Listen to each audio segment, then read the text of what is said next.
واقف مستني دورك؟ عارف هيبقى امتى؟ النهارده؟ بكره؟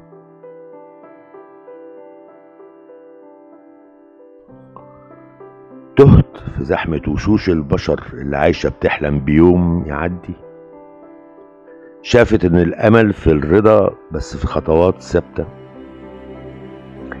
على فكرة الحسبة مش في انك واقف مكانك او بتتحرك، الفكرة في انك تسعى عشان تغير واقع ثابت بقاله سنين، وكأن اللحظة دي مستنياك انت.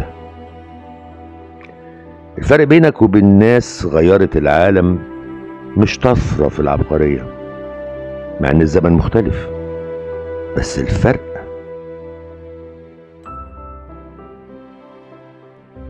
ان الناس دي كانت مؤمنة ومصدقة نفسها.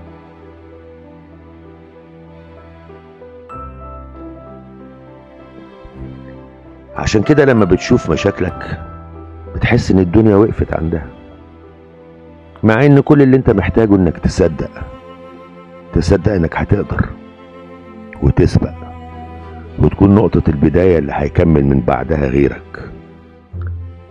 خطوة جريئة انك تعمل حاجة محدش عملها قبلك، ده لوحده بس انجاز.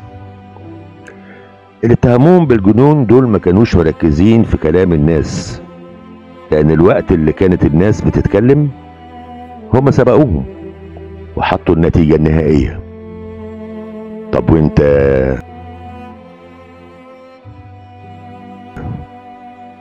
اتجنن، غير الواقع،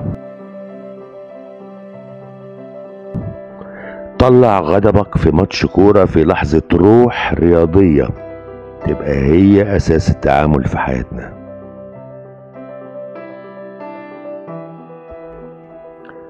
اسبق اللي واقف مستني في طابور أحلامه ومصدق إن جرة قلم هي اللي هتوصله للطريق.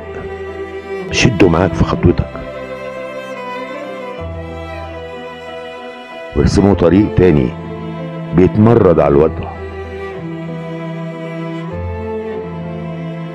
اسبق كسلك واعرف ان الخطوة فرصة، لو تاهت منك هتفضل ثابت مكانك ومستني في الطابور. اسبق بخطوة.